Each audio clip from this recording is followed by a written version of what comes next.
Hello friends, welcome to our channel त्रिप्रेशिता show.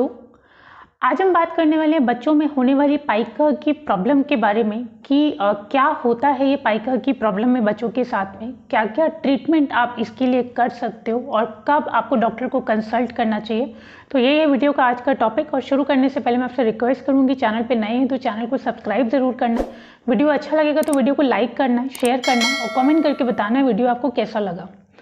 तो सबसे पहले तो समझ लेते हैं कि पाइका की प्रॉब्लम में क्या होता है बच्चों के साथ में। तो कुछ बच्चे आपने देखा होगा या हो सकता है कि आपके बच्चे के केस में भी आपको ये प्रॉब्लम आ रहा होगा। कुछ बच्चे कुछ ऐसी चीज़ों को खाना शुरू कर देते हैं जो खाने के लायक नहीं होती, जो खाने योग्य नहीं होती हैं। अब उसमें क्या क्या आता है, एग्जाम्पल जो ज़्यादातर बच्चे करते हैं, बच्चे मिट्टी बहुत ज़्यादा खाते हैं। या कुछ बच्चे आप देखेंगे कि जो पेंट होता है घर की दीवारों पे उसको बहुत ज़्यादा खाते हैं, मतलब खुरच खुरच के उसको खाना स्टार्ट कर देंगे। कुछ बच्चे पेपर को भी खा लेते हैं। तो मतलब कुछ ऐसी चीज़ें में भी आपके बच्चे के केस में कुछ और भी हो सकता है, क्योंकि बहुत रेयर केसेस में बच्चे लकड़ी भी चबाते हैं और कुछ ऐसी चीज़ें जो बेसिकली खाने के लायक नहीं है, बच्चे उन चीज़ों को खाते हैं। तो अगर आपका बच्चा ऐसा कर रहा है तो ये पाइका की प्रॉब्लम हो सकती है। अब कौन सी एज में आपको पता चलेगा कि ये पाइका की ही प्रॉब्लम है, मीन्स कौन सी एज में बच्चे के साथ में ये प्रॉब्लम हो सकती है, क्योंकि बच्चे चीज़ों को मुंह में डालते ही हैं। तो ये थोड़ा सा समझ लेते हैं। बच्चा जब 1.5 से 2 साल का हो जाता है, जब उसको समझ में आना स्टार्ट हो जाती है, और कुछ केसेस में बच्चों को 1 साल के बाद भी ये प्रॉब्लम आ जाती है। तो अगर बच्चा इतना बड़ा है और वो समझदार है और वो फिर भी चीज़ों को खा रहा है तो फिर ये पाइका की प्रॉब्लम है। बट जैसे जो 6 महीने तक के बच्चे होते हैं या जो 1 साल से छोटे बच्चे होते हैं, वो भी काफ़ी चीज़ों को मुंह में लेते हैं। जैसे उनके टॉयस हो गए, उनके रटल्स हो गए या आसपास जितनी भी चीज़ें होती हैं वो मुंह में लेके जाते हैं। तो वो पाइका का प्रॉब्लम नहीं है, क्योंकि उस टाइम पे उनका टीथिंग फेज चल रहा होता है, उनके दांत निकल रहे होते हैं, उस वजह से वो चीज़ों को मुंह में लेके जाते हैं। तो ये थोड़ा सा समझना ज़रूरी है कि कब बच्चे को पाइका का प्रॉब्लम है और कब बच्चे को पाइका का प्रॉब्लम नहीं है। तो 1 साल से छोटे बच्चे टीथिंग फेज की वजह से, मतलब दांत निकलने की वजह से चीज़ों को मुंह में लेके जाते हैं, उसको चूसते हैं, मतलब सक करते हैं, लिक करते हैं और उसके बाद में उनको निकाल देते हैं। तो ये बिल्कुल नॉर्मल है, ये पाइका का प्रॉब्लम नहीं है। बट 1 साल से बड़े बच्चे जो चीज़ों को बेसिकली खा जाते हैं, जैसे मिट्टी आप देखोगे बच्चा उठा के उसको खा जाएगा। टॉयज़ के केस में क्या हो रहा था कि वो मुंह में डाल रहा था और वो फिर वो बाहर निकाल दे रहा था।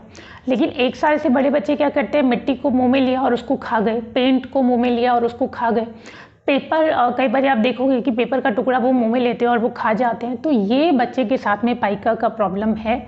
अगर आपके बच्चे के साथ में ये है तो डेफिनेटली आपको ध्यान देना चाहिए, क्योंकि जब बच्चे काफ़ी लॉन्ग टाइम तक इस प्रॉब्लम के साथ में रह जाते हैं, मतलब ये चीज़ों को बच्चे खाते रहते हैं, तो बहुत सारे प्रॉब्लम्स बच्चे के साथ में होते हैं। जो ज़्यादातर केस है बच्चे के डाइजेस्टिव सिस्टम में बहुत ज़्यादा प्रॉब्लम आ जाता है। मतलब वो ऐसी ऐसी चीज़ें खाता रहेगा तो बैक्टीरिया उसके अंदर जा सकता है, बहुत सारी प्रॉब्लम्स और हो सकती हैं डाइजेशन से रिलेटेड।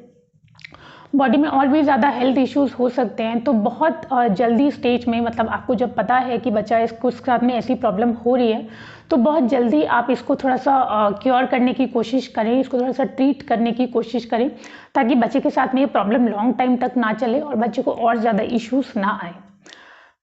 फिर आप कॉजेज़ की बात करते हैं कि क्या कारण है जिसकी वजह से बच्चे ऐसा करते हैं। तो जो सबसे पहला और कॉमन कारण है जो मैक्सिमम बच्चों के साथ में होता है जो ऐसा करते हैं, तो बेसिकली बच्चे हर चीज़ को टेस्ट करना चाहते हैं। अब उनको नहीं पता कि मिट्टी खाने लायक नहीं होती या पेंट खाने लायक नहीं होता, तो बेसिकली बच्चे हर चीज़ को टेस्ट करना चाहते हैं। तो एक केस वो भी हो सकता है कि इस वजह से वो खा रहे हैं। फिर एक बहुत कॉमन ये भी एक कारण हो सकता है कि बच्चे के पेट में कई बार कीड़े होते हैं तो भी बच्चे मिट्टी खाते हैं। तो अब वो भी एक रीज़न हो सकता है। वो एक बार आप डॉक्टर को कंसल्ट कर लेंगे तो आपको ज़्यादा बेटर पता चल जाएगा कि कहीं बच्चे के पेट में कीड़े तो नहीं है। फिर एक कारण हो सकता है कि बच्चे को मिनरल्स की डेफिशिएंसी हो सकती है। अब वो किस किस चीज़ की डेफिशिएंसी हो सकती है, वो कई बार आयरन डेफिशिएंसी हो सकती है, बच्चे को कैल्शियम की डेफिशिएंसी हो सकती है, या बच्चे को किसी भी चीज़ का ऐसा कोई डेफिशिएंसी है तो मतलब आयरन की या कैल्शियम की बच्चे को कमी है, उसकी वजह से भी बच्चे के साथ में ऐसा प्रॉब्लम हो सकता है। मतलब बच्चा इन चीज़ों को खा सकता है अगर उसके बॉडी में मिनरल्स की कमी हो रही है। और कुछ और हेल्थ इश्यूज़ भी बच्चे के साथ में हो सकते हैं। तो मैं आपको ये सजेस्ट करूँगी, कुछ टिप्स मैं आपको बताऊँगी कि आगे आप क्या क्या कर सकते हो। बट उसके साथ साथ अगर आप ये देख रहे हो बच्चे के साथ में सिम्टम्स कि बच्चा ऐसा कर रहा है, तो आपको क्या क्या करना है। वो चीज़ों को करने के साथ साथ अगर फिर भी बच्चा कंटिन्यू कर रहा है और बच्चा उस चीज़ को नहीं रुक रहा है, तो आपको एक बार डॉक्टर को ज़रूर कंसल्ट कर लेना चाहिए। बच्चे के साथ में कोई भी प्रॉब्लम है, आप डेफिनेटली घर पे होम रेमेडीज़ कीजिए, आप कोशिश कीजिए अपनी साइड से कि वो ठीक हो जाए। बट बच्चे के साथ में आप कोई भी रिस्क मत लीजिए। अगर आपको थोड़ा सा भी प्रॉब्लम लग रहा है कि बच्चे के साथ में ये वाला प्रॉब्लम अभी आ रहा है, तो एक बार डॉक्टर को कंसल्ट करने में कोई बुराई नहीं है। डॉक्टर को कंसल्ट करने के बाद मैक्सिमम केसेस में यही होता है कि डॉक्टर यही कहते हैं कि सब बच्चों के साथ नॉर्मल है और टाइम के साथ साथ ये ठीक हो जाता है। बट फिर भी एक बार आप डॉक्टर को कंसल्ट ज़रूर कर लें। तो अब आगे बात करते हैं कि क्या क्या चीज़ें आप कर सकते हो। तो जैसे कि मैंने आपको बताया कि ये प्रॉब्लम बच्चों के साथ में आता है जब वो 1.5 से 2 साल के होते हैं, या कुछ बच्चों के केस में 1 साल से बड़े बच्चों के केस में भी आ जाता है। बट जब बच्चा 1 साल से बड़ा हो जाता है, मतलब 1 साल की एज को क्रॉस कर लेता है, तो आपकी काफ़ी चीज़ों को समझना स्टार्ट कर देता है। मीन्स आप नो कहते हो तो उसको समझ में आता है, या जो भी आपकी मदर टंग है, जो भी आपकी अपनी लैंग्वेज है, बच्चा उसको काफ़ी हद तक समझने की कोशिश करता है, उसको समझ लेता है। तो आप उसको थोड़ा सा समझाने की कोशिश करो कि ये नहीं खाना होता। अब वो आप किसी भी तरीके से समझा सकते हो। बच्चा आपकी लैंग्वेज को कैसे समझ सकता है, आप उसको नो बोल सकते हो तो उसको समझ में आएगा कि इसको नहीं खाना होता। आप बार बार उसको ये बोलो तो कहीं ना कहीं है कि बच्चा रुक जाएगा। मैक्सिमम केसेस में बच्चे ऐसे रुक जाते हैं जब आप उनको बार बार समझाते हो, जब आप उनको बार बार बोलते हो कि ये चीज़ नहीं करनी है, तो बच्चे समझ जाते हैं और बच्चे इस चीज़ को करना छोड़ देते हैं।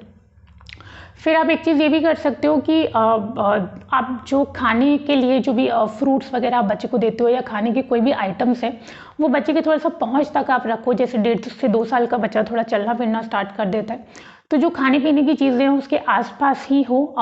एटलीस्ट वो उठा के खा नहीं पाएगा तो कुछ टच करके आपको बता पाएगा कि ये उसको खाना है या उसको मन कर रहा है। तो बेसिकली जो खाने के लिए चीज़ें हैं उसके आसपास होनी चाहिए, ताकि उसका ध्यान वो वॉल पे, मतलब दीवार के पेंट पे या मिट्टी में ना जाए। अगर आसपास चीज़ें उसके खाने लायक पड़ी होंगी तो वो उस तरफ उसका ध्यान जाएगा और यहाँ से उसका ध्यान जो है थोड़ा सा हट जाएगा। फिर एक चीज़ और मैं आपको कहूँगी, क्योंकि काफ़ी बड़े होते तक भी बच्चों के अंदर ये हैबिट देखी गई है, तो आप बच्चे को समझाइए। बच्चा नहीं समझ रहा है तो एक बार डॉक्टर से कंसल्ट कीजिए। बट इस प्रॉब्लम की वजह से कभी भी बच्चे को आपको पनिश नहीं करना है, कभी भी आपको उसको किसी तरीके की पनिशमेंट नहीं देनी है। इस तरीके से बच्चे नहीं समझते हैं तो कोई फ़ायदा नहीं है ये करने का। तो ज़रूरी है कि एक बार आप अपने डॉक्टर को कंसल्ट कर लो। अगर बच्चा नहीं मान रहा है इस चीज़ को, तो फिर डॉक्टर आपको क्या हेल्प कर सकते हैं। जैसे मैंने आपको बताया कि कुछ मिनरल्स की कमी हो सकता है बच्चे में हो, तो एक बार डॉक्टर से कंसल्ट करने के बाद वो आपको टेस्ट करवा देंगे, तो आपको पता चल जाएगा कि बच्चे की बॉडी में किसी चीज़ की डेफिशिएंसी तो नहीं है, किसी चीज़ की कमी तो नहीं है। तो आपको सप्लीमेंट्स रिकमेंड कर सकते हैं कि ये सप्लीमेंट आप बच्चे को दे दो तो ये डेफिशिएंसी दूर हो जाएगी। फिर आप एक काम और भी कर सकते हो कि आप खुद बच्चे की डाइट का थोड़ा सा ध्यान रखो, क्योंकि कुछ ऐसे फूड हैं जिसमें आयरन, कैल्शियम, ये सब बहुत अच्छी क्वांटिटी में होता है। तो जब आप बच्चे की डाइट अच्छी रख देते हो, जब आपकी बच्चे की डाइट में ये सारी चीज़ें होती हैं, तो भी बहुत फ़र्क पड़ता है। उसको अगर कोई डेफिशिएंसी होगी भी तो वो उसकी पूरी हो जाएगी। तो आपने बच्चे की डाइट का ध्यान रखना है, उसको टाइम टू टाइम खाना खिलाना है, उसको अच्छा खाना खिलाना है, हेल्दी खाना खिलाना है, और डॉक्टर से कंसल्ट करना है। अगर कोई डेफिशिएंसी होगी तो वो सप्लीमेंट भी आपको रिकमेंड कर देंगे। तो ये सारी कॉमन चीज़ें और ये कॉमन ट्रीटमेंट है। और कुछ बच्चे के केस में, बहुत रेयर केस में हो सकता है कि कुछ और हेल्थ इश्यूज बच्चे के साथ में हो, तो वो डॉक्टर आपको बेटर बता देंगे। डॉक्टर के पास आप कंसल्ट करने के लिए जाएं तो आप हर चीज़ बहुत क्लियरली उनको बताएं कि बच्चा क्या क्या चीज़ें खा रहा है, कितने टाइम से खा रहा है, तो उनको बेटर हेल्प मिलेगा थोड़ा सा बच्चे को ट्रीट करने के लिए। तो उनको आप सब चीज़ें ज़रूर बताएं। फिर मैंने आपको बताया था कि पेट में कीड़ों की वजह से भी ऐसा हो सकता है, तो आइडली हर 6 महीने पे हमें बच्चे को पेट में कीड़ों की दवाई दे देनी चाहिए। तो आप एक बार अपने डॉक्टर से कंसल्ट करने के बाद कि कब वो देनी है, कौन सी दवाई देनी है, कितना डोज देना है, तो एक बार आप उनको कंसल्ट कर लो। और आइडली में, जैसे मैंने आपको बताया कि हर 6 महीने पे आप बच्चे को पेट में कीड़ों की दवाई दे सकते हो, तो उसकी वजह से भी बच्चे का ये हैबिट छूट जाएगा। तो आई होप आज का वीडियो आपको पसंद आया है। वीडियो पसंद आया है तो वीडियो को लाइक ज़रूर करना है और शेयर ज़रूर करना है, कमेंट करके बताना वीडियो आपको कैसा लगा, और चैनल पे नए हैं तो चैनल को सब्सक्राइब भी ज़रूर करना है। आज के लिए इतना ही, आगे मिलते हैं एक नए टॉपिक के साथ। Thank you so much.